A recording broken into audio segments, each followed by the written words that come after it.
जय बर' हारिनि जय बर' हारिनि जय बर' हारिनि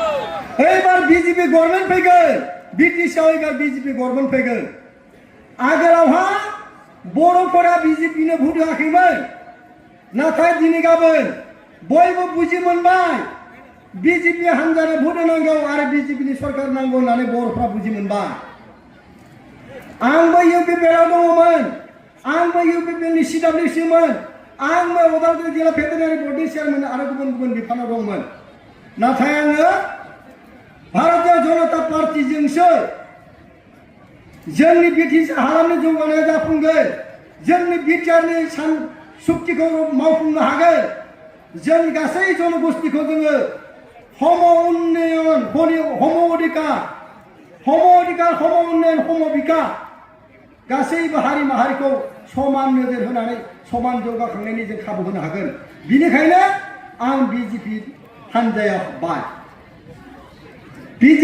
नोंथांमोनखौ खावलायगोन जे गुबुनफोरनि रावहा नोंथांमोना गोजावनो नाङा दिनै बीजेपीआ प्रधानमन्त्री नरेन्द्र मोदीनि दैदेननायाव भारत हादरखौ मोनसे शक्तिशाली राष्ट्र खालामबाय मोनसे बिराद गोहोगोरा रायजो हिसाबै दाबाय नरेन्द्र मोदीआ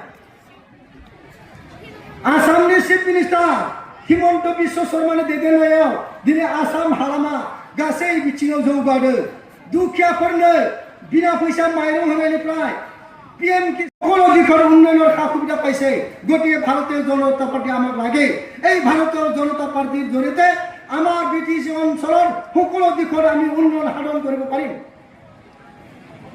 বুজি মোনदों ना रायजोफोर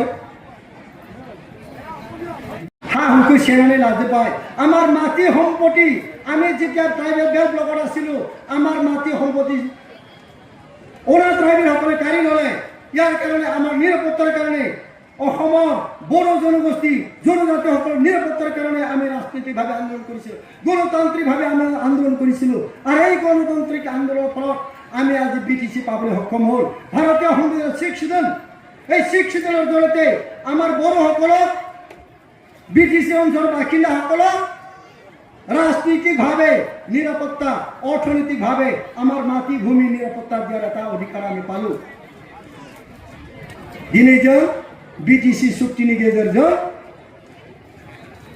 बर'फोरनि हा-हु रैखाथि जोंनि धोन सम्पतिनि रैखाथि राजखान्थिभावे गावखौ खुंनायनि अननायाव आसाम सरकारनि बीजेपीनि अननायाव जों दिनै राजनीतिक गोहो मोनबाय दिनै जों इलेक्सन गेलेनो खाबु मोनबाय जों गावखौनो जौगाखांहोनायनि गासै बिथिङाव जों गावखौ जौगाखांहोनो खाबु मोनदों नंगौना नङा रायजोफोर नंगौना नङा बीजेपीनि अननायाव जों मोनदोंना मोनाखै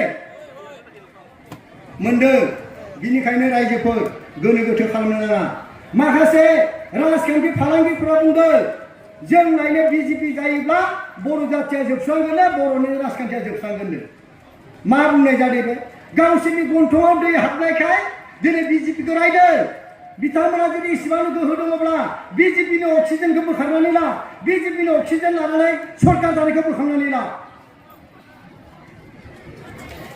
ओ निजे मद खाई থাকিব আমাক মদ নাখাবলৈ মানা কৰিলে হ'ব না হ্যাঁ নিজে মদ খাই থাকিব আমাক মদ নাখাবলৈ ক'লে হ'ব নেকি বিজেপিৰ অক্সিজেন লৈ হিহঁতে নিজে জীয়াই আছে আমাক আৰু বিজেপি নকৰিবলৈ কৈ আছে সেইটো হ'ব নেকি সেইটো নহয় আমি বিজেপি কৰিম আমাৰ দেশৰ আমাৰ অঞ্চলৰ আমাৰ আঞ্চলিকতাবাদৰ উন্নয়ন আমি সাধন কৰিম ইয়াৰ যদি বিটিসি बीजेपी सरकार আহিলেও বড় মানুহে শাসন কৰিব বড় মানুহে ইয়াৰ চিফ হ'ব বড় মানুহ ডিপুটি চিফ হ'ব বড় মানুহে ইয়াৰ ইএম হ'ব এমসিএলএ হ'ব ইয়াৰ বড় জাতিৰ ভয় কৰাৰ কোনো যুক্তি নাই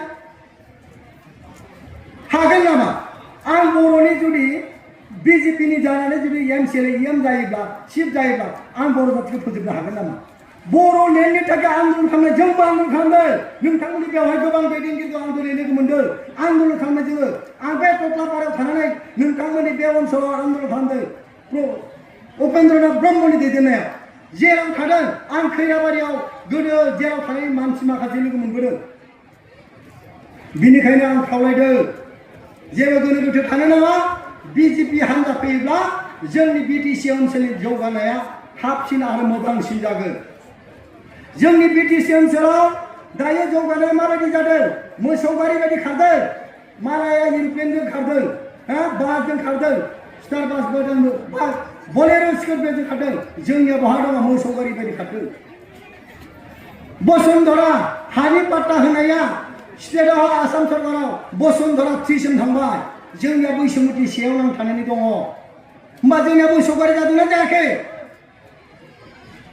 स्टेटआव साख्रि बाख्रि होनाया बिना फैसा मालाबानो जालांखांबाय। जोंनिया दासो जागायनो नागिरदों। होमबा जों बेसेबां उनाव दङ? बिनिखायनो रायजोफोर, भारतआव जाय हानजाया बेंदों भारतखौ, आसामखौ जाय हानजाया बेंदों, जोंनि बिटिसिआवबो बे हानजायानो फैयोब्ला थोंजोङै जोंनि हालामखौ जौगाहोनो थाखाय जों खाबु मोनगोन। जेबो गोनो गोथो खालामनो नाङा। जेबो गोनो गोथो खालामालासिनो जों लोब लोब ओंखारबोनानै एबार बिजेपि सरकार जों लाबोनो नांगोन। हागोन ना हाया रायजोफोर? हागोन ना हाया? हानांगोन। সকল জনগোষ্ঠীর সরকারকে লাভথাरनांगोन। आं एमसीनि जानो नागिराखै, आं एम जानो नागिराखै, आं एमएलए जानो नागिराखै। बिटिसि हालामनि गासै रायजो राजाया मोजाङै जौगानो नांगोन। बिटिआर एकर्डआ मावफुंजानो थाखाय जोंनो बिजेपि सरकार नांगोन। बे इउपिपिएल हाया, प्रमोद बर' हाया, हाग्रामाया हाया। বিজেপি সরকার অবিহনে বিটিআর চুক্তি রূপায়ণ কৰিব নোৱাৰে। লিখি লওক, মই কৈছো।